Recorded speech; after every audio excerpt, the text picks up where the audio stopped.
दोस्तों, क्या हो अगर आपकी आंखें एक ऐसी जगह पर खुले जिसके आसपास सिर्फ इंसानों की लाशें भरी हो, जो कि सड़ चुकी हो। कई दिनों से आपने कुछ खाया नहीं है। ऐसे में आप क्या करेंगे?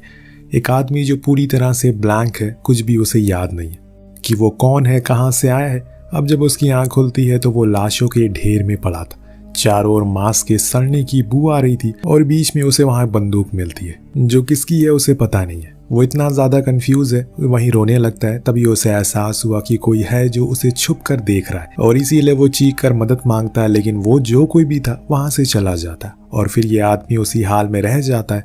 तभी उसे अपनी जेब में लाइटर मिलता है। जब उसको वो जलाता है तो वहां का मंजर देखकर उसके होश उड़ जाते हैं। वो किसी खुली कब्रिस्तान जैसी जगह पर था, अगर इंग्लिश में कहा जाए तो ओपन ग्रेव। तभी उसे ऊपर से एक रस्सी आती है जिसको वो पकड़कर ऊपर आ जाता है, पर वहां तो कोई भी नहीं था। जिस आदमी ने वो रस्सी फेंकी थी वो भी नहीं।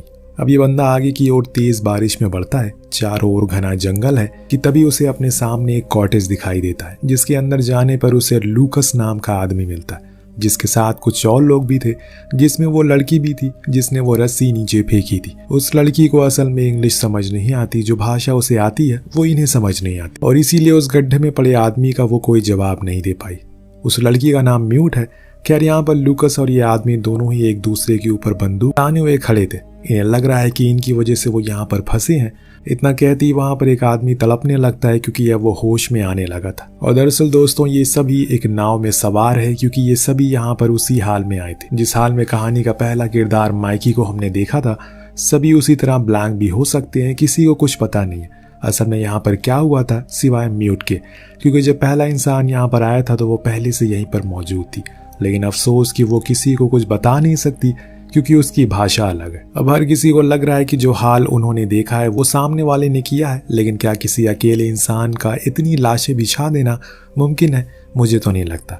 फिलहाल सभी अपने अपने कार्ड्स निकालते हैं जिन्हें इन्हें पता चलता है, जिसमें इन्हें अपना नाम पता लगता, जो कि थोड़ी राहत की बात थी। और दो की जेब से कार कीज भी बाहर निकलती हैं, जो कहाँ की थी उन्हें फिलहाल पता नहीं।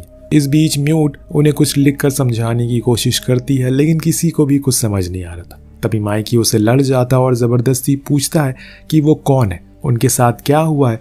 लूकस उसे पीछे हटने को कहता है और ताना मारते हुए कहता है कि उसके पास बंदूक है।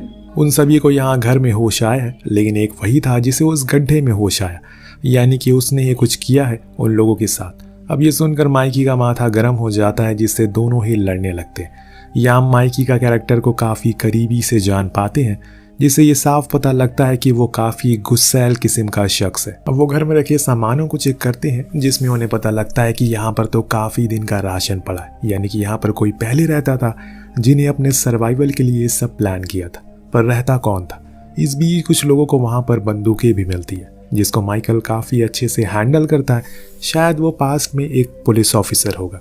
इस बीच लूकस के पास म्यूट आती है और उसे अपने हाथ पर बने एक सिंबल से कुछ समझाने की कोशिश करती है, क्योंकि उसके गर्दन पर भी वही सेम सिंबल था, लेकिन लूकस को कुछ समझ नहीं आता। इस बीच उसे कुछ फ्लैशबैक भी आते हैं, जिसमें वो किसी लेडी को जंगल के बीच घसीट रहा है, जिसके बैक पर टैटू बना हुआ है। अब इसकी क्या गुत्थी है यह उसे खुद समझ नहीं आई, पर सारे लोग वहां पर अपने अपने अतीत को याद करने की कोशिश में लगे, लेकिन सफलता किसी को नहीं मिली। अब तभी इन्होंने नोटिस किया कि म्यूट घर से बाहर भाग रही है, तो सभी जंगल की ओर गए उसे बचाने के लिए, जिस दौरान उन्हें वहां पर दो लोगों की लाशें मिली, जिन्हें पेड़ पर बड़ी बुरी तरह से बांधा हुआ था, जिनकी आंखें गायब थी। तभी उन्हें आगे दिखाई दिया कि म्यूट एक ओल्ड लेडी को खाना खिला रही है, उसकी भी एक आंख गायब है। पर जब वो इन लोगों को देखती है तो छुप जाती है और कहती है कि उन्होंने उसे कुछ किया है, अब वो ज्यादा दिन जी नहीं पाएंगे। इतने में वो माइकी पर हमला कर देती है, लेकिन शारन ने उसे मारकर बेहोश कर दिया। इस बीच उनकी नजर उस हट पर लगे कैमरा पर पड़ती है, यानी कि कोई है जो इन्हें लगातार देख रहा है, पर कहां से देख रहा है ये पता नहीं है, लेकिन इनका टारगेट वही तो है। उधर घर में नेथन माइकल को बताता है कि उसको लैटिन और फ्रेंच पढ़ने आती है। उसके इंटरेस्ट की काफ़ी सारी किताबें उस घर में पड़ी है, जो सुनकर माइकल उसे बताता है कि बस हमारा दिमाग काम नहीं कर रहा, पर हाथ पैर हमें याद दिलाने की पूरी कोशिश कर रहे हैं कि हम पहले क्या थे। सुबह सब मदद ढूंढने के लिए जंगल की ओर जा रहे थे, पर उन्होंने आज भी माइकल को घर में ही रहने को कहा, जो बात उसे पसंद नहीं आई, क्योंकि उसका कहना था कि वो उनके लिए सबसे बड़ा एसेट हो सकता है, क्योंकि उसका निशाना बहुत ही सटीक है, जो कि उसने साबित भी किया। पर लूकस का कहना है कि वो घर पर रहकर म्यूट की सेफ्टी देखेगा, क्योंकि अगर उस पर किसी ने हमला किया तो वो मदद के लिए बुला नहीं पाएगी। हालांकि माइकल उस पर बहुत गुस्सा करता है, लेकिन कहीं ना कहीं टीम को लीड वो ही कर रहा था, इसीलिए उसे वहीं रुकना ही पड़ता है। फिर ये लोग जंगल की ओर निकल जाते हैं, जहां पर एकदम सन्नाटा था। चारों ओर किसी भी चीज की कोई आवाज नहीं थी। तभी इन्हें कुछ वायर्स नजर आती है, जिसके साइड में किसी आदमी की लाश को बांधा हुआ था, जो शायद इनके लिए खतरे का अंदेशा हो सकता है। आगे मत जाओ, क्योंकि आगे बहुत कुछ है जो किसी ने नहीं देखा। पर ये फिर भी आगे जाते हैं, क्योंकि अगर इतनी ही जल्दी सब कुछ समझ आ जाएगा तो कहानी तो यहीं खत्म हो जाएगी। वहाँ एक और माइकल अकेले ही म्यूट से बातें करे जा रहा है, जिसको कुछ भी समझ नहीं आता। तभी उसे किसी की चीखने की आवाज आती है। अब वो उसे घर में बंद करके खुद उस ओर जाता है चेक करने कि वहां पर क्या है। दरअसल एक बंदा जो बहुत ही बुरी तरह से वायर में फंसा हुआ है, जो देखकर माइकल उसकी मदद के लिए आगे बढ़ता है, पर वो तो खुद ही उसे उस वायर में फंसा देता है। वहीं उन लोगों को कुछ झाड़ियों के नीचे वो 2 कार मिल गई थी, जिसकी चाबियां उनके पास थी। लेकिन यहाँ परेशानी की बात ये है कि एक में पेट्रोल कम है और एक में बैटरी खत्म के बराबर है। पर ल्यूकस का कहना है कि वो उसका जुगाड़ कर लेगा। लेकिन यहाँ हम देख सकते हैं कि ल्यूकस की तबीयत कुछ ठीक नहीं है, पर वो किसी को भी इस बारे में नहीं बताता। इतने में माइकी उन सभी को एक ग्रुप फोटो दिखाता है, जो कि उसी कार में मिली थी जिसमें माइकी थी, जो देख लूकस अब पूरा यकीन हो गया है कि वो उसके ग्रुप का हिस्सा नहीं है। पर यहाँ माइकल ये कहकर पॉइंट रख देता है, हो सकता है कि वो फोटो को क्लिक कर रहा हो, जो सुनकर सभी फिर से चुप हो गए। पर वो लोग वहां से घर की ओर जा रहे थे कि तभी म्यूट आकर उन्हें माइकल के पास चलने को कहती है, जिसकी हालत बहुत ही खराब थी। शैरल उसे बचाने की बहुत कोशिश करती है, पर वो अपना दम तोड़ देता है। लेकिन दोस्तों, वो बंदा जो वायर में फंसा हुआ था वो अभी भी चिल्लाए जा रहा है, तो माइकल उसे हमेशा के लिए शांत कर देता है, उसकी खोपड़ी फोड़कर। सभी को उसकी मौत का काफी दुख था, लेकिन सबसे ज्यादा म्यूट को। न जाने क्यों, तो वो उसे जानती तक नहीं थी। कुछ ही दिन पहले तो वो मिली थी। उधर शैरल और माइकल कार को धक्का लगाकर निकल गए ताकि थोड़ी दूर तक छानबीन कर सके, हो सकता है कि कुछ मिल जाए। कुछ ही देर में उन्हें एक अबैंडन अपार्टमेंट मिलता है, जिसके अंदर झांकने पर माइकल को एक बच्चा मिलता है, जो उसे देखकर चिल्लाते हुए कहता है कि जोना, यहाँ से चले जाओ, वो कभी भी आते होंगे। अब यहाँ 2 बातें पता चलती है कि कोई है जो यहाँ पर आने वाला है, और हो सकता है कि वो बहुत खतरनाक हो। दूसरी बात, वो बच्चा माइकल को अच्छे से जानता है, इसीलिए उसका असली नाम पता है, जो कि है जोना। लेकिन तभी वो बच्चा फिर से अंदर चला जाता है, जो चीज जोना को गुस्सा दिलाती, क्योंकि वो उस बच्चे से बात करना चाहता है, पर वो अब गेट नहीं खोलता।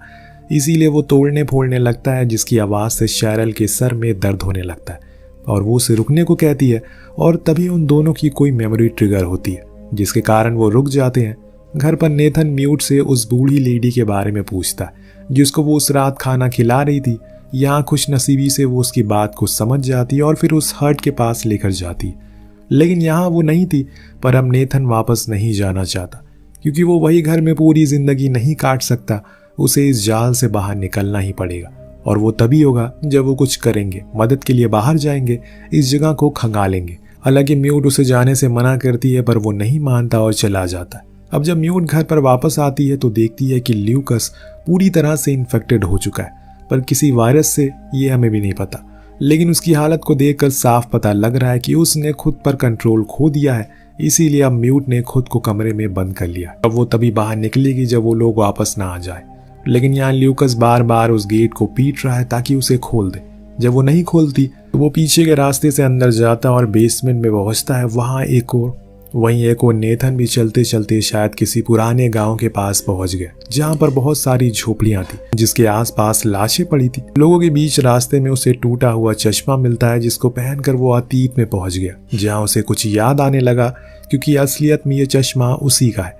यहाँ घर में ल्यूकस बेसमेंट में पहुंच गया है, जहाँ कई सारे मॉनिटर रखे हुए, जिसमें से कुछ वर्किंग है, जहाँ कुछ फुटेज को लाइव टेलीकास्ट किया जा रहा है। यानी कि जिस वर्किंग रूम की तलाश में शुरुआत में वो लोग थे, वो यहीं से कंट्रोल होता है। लेकिन उन फुटेज में हम देखते हैं कि काफी सारे केजेस शो हो रहे हैं। शायद यहाँ पर किसी प्रकार का कोई एक्सपेरिमेंट हो रहा, जो अब बंद हो गया है, क्योंकि उन केजेस में कोई भी इंसान या कोई थिंग नहीं है। लेकिन यहाँ उसे एक कैमरा मिलता है जो सभी चीजों की पोल खोल देता है। उसमें एक रिकॉर्डिंग थी जिसमें जोना किसी प्रकार का कोई एक्सपेरिमेंट कर रहा है, जिसमें वो खुद भी था। उसके ऊपर जोना कोई चीज टेस्ट कर रहा है, जो क्या है उसे भी नहीं पता। वो बहुत ज्यादा दर्द में चीख और चिल्ला रहा है। उसके करीब में ही शैरल है, जो खुद भी दर्द में है। लेकिन जोना बार बार किसी से कह रहा है कि ये इसकी दिमाग पर चल रहा है, अब इसको ताकत आ रही है वहीं दूसरी ओर नेथन को वो बूढ़ी लेडी मिल जाती है, पर वो रो रही थी क्योंकि उसकी बेटी को किसी ने मार दिया, जो देखकर नेथन उसे सॉरी कहता है और बोलता है कि वो लोग बस उसकी मदद करना चाहते हैं, लेकिन वो लेडी उस पर हमला करती है जिससे वो उसे वहीं बंद करके बाहर आता है। पर अब वहां पर और भी लोग आ गए जो उसी बूढ़ी लेडी जैसे थे, सेम। अब जब नेथन की ओर बढ़ रहे थे, सीन कट होकर पहुंचता है जोना पर, जो कि शैरल के साथ कार से घर की ओर वापस आ रहा है और तभी इनके सामने कुछ लोग पेड़ों को काट रहे हैं जो कि शायद इन्फेक्टेड थे। हालांकि शैरल उसे वहां से जाने से मना करती है, लेकिन वो नहीं मानता, जिसके कारण वो अब भी इनके पीछे पड़ चुके हैं और अब तो कार भी स्टार्ट नहीं होने वाली क्योंकि उसमें बैटरी तो है ही नहीं। अब जोना धक्का लगाता और फिर वो सभी बहुत ज्यादा करीब आ चुके हैं। पर ये क्या, अचानक ही वो रुक गए, जिसकी वजह से वहां पर लटकी हुई लाशें हैं। शायद ये इन्फेक्टेड लोग उन लाशों की बदबू से उसके पार नहीं जाते, या फिर ये उनकी लिमिट है, इसीलिए अब ये फौरन वहां से घर आते हैं। पर वहां तो लूकस बंदूक लेकर खड़ा है। माइकी के आते ही उस पर सवालों का पहाड़ तोड़ देता है और फिर उन्हें वो वीडियो दिखाता है जो शैरल भी देखकर हैरान थी क्योंकि उसके भी हाथों पर इंजेक्शन का निशान थे, जो देखकर वो समझ जाती है कि वो भी विक्टिम है। लेकिन यहाँ प्रॉब्लम ये है कि जोना को कुछ याद नहीं है, पर अब इसका कोई फायदा नहीं है क्योंकि उनकी नजरों में वो शैतान बन ही चुका है। वहीं लूकस को उस पर शुरू से ही शक था, इसीलिए वो उसे मारकर वहीं बेहोश करता है और फिर घसीटता हुआ ले जाकर उन्हीं लाशों के गड्ढे में फेंक देता है जहां से वो आया था। अब फिर से उसी बदबूदार जगह पर जहां पर कोई जाना नहीं चाहता, लेकिन लूकस के पास बंदूक थी जो जोना कुछ नहीं कर सका।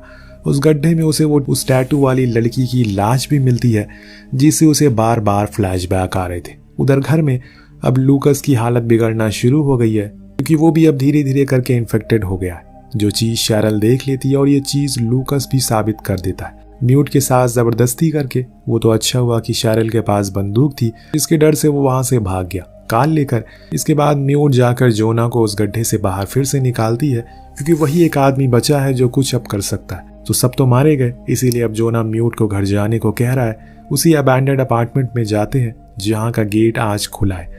अंदर उसे कुछ सामान मिलता है क्योंकि वो जगह किसी सेंटर जैसी थी। काफी सारे बेड थे, कुछ इन्फेक्टेड चीजें भी पड़ी हुई थी जैसे किसी ने कुछ करा हो यहाँ पर। तभी एक कपल जिसमें आदमी अपना सर बार बार दीवार पर पीट रहा है, वो पूरी तरह से पागल हो चुकी है। जोना उसे बात करने की कोशिश करता है, लेकिन वो तो उस पर ही हमला करती है, जिसके कारण उसे उसको शूट करना पड़ता है। इसके बाद अब वो वहां से निकलता है तो रास्ते में उसको वही बच्चे का परिवार दिखता है।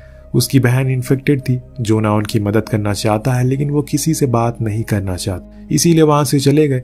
अब यहाँ पर उसका दिमाग फटना शुरू हो चुका है क्योंकि पिछले 4 दिन से वो खुद के अतीत को खोजने की कोशिश कर रहा है, पर कुछ भी याद उसे नहीं आ रहा है कि तभी उसे वहां पर एक बॉक्स मिलता है जिसके अंदर थी कई सारी वैक्सीन और कुछ पेपर्स, जिस पर 18 डेट बार बार हर जगह पर लिखी थी। एक फोटो भी जिसमें शैरल और जोना साथ में थे, यानी कि उनका सच में कुछ न कुछ अतीत है, जो ये है कि वो दोनों रिलेशन में थे।